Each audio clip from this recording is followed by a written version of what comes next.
Hello जय मसी and नमस्ते। तपाईहरु सन्चै हुनुहुन्छ होला है। हामी नि सन्चै छु र है साथीहरु, हामी चाहिँ यता माछा बनाउनमा व्यस्त छु। यता हामीले चाहिँ माछाको सानो सानो बच्चाहरु जम्मा गरेको छु। यसको चाहिँ हामी सिद्रा बनाउन लाको।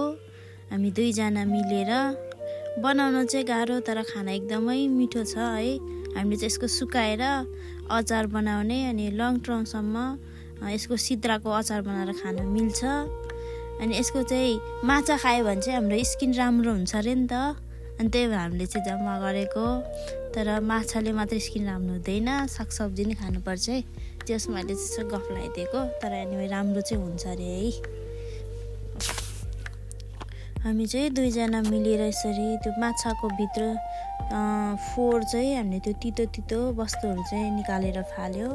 तर कतिजनाले चाहिँ त्यसको औषधि पनि हुन्छ भन्छ। तर त्यो राख्यो भने चाहिँ अलिकति माछा तितो हुन्छ। अनि त्यसैले हामीले चाहिँ फाल्यो।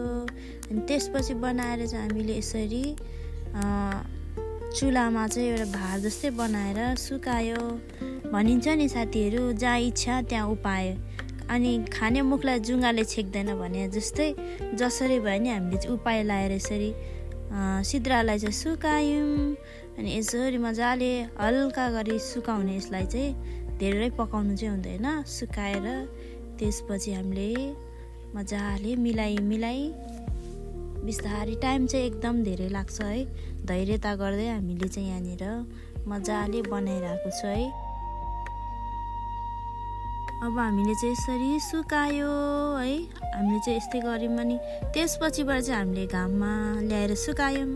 घाममा सुकायो भने चाहिँ अझै एकदमै राम्रो पर्फेक्ट बन्छ है। हाम्रो यो नाङ्लो के भन्छ त्यो चाहिँ नहेर्नु होला है साथीहरू, अलिकति फाटेको छ होइन।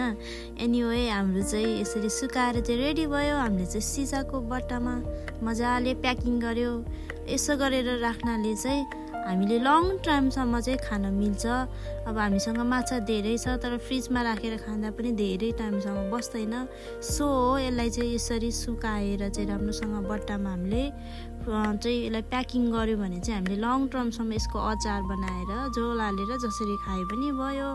अनि हामीले चाहिँ यसरी बनाएको डेट सहित राखेर चाहिँ हामी कतिसम्म खाने भनेर यसरी हामीले चाहिँ तयार गरेको छ साथीहरू। तपाईँहरूले पनि खान सक्नुहुन्छ। By by. आजको भिडियो हेरेर हामीले आजको माछाको सिद्रा बनाउने रेसिपी हामीले हालेको छ। तपाईँहरूलाई कस्तो लाग्यो? हामीलाई जस्तो आएको छ त्यस्तै हामीले तपाईँहरूमा सेयर गरेको छु। तपाईँहरूले पनि एकचोटि ट्राई गर्न सक्नुहुनेछ। यो भिडियो हेरेर चाहिँ सब्सक्राइब, लाइक, कमेन्ट गर्न चाहिँ नभुल्नु होला। By by.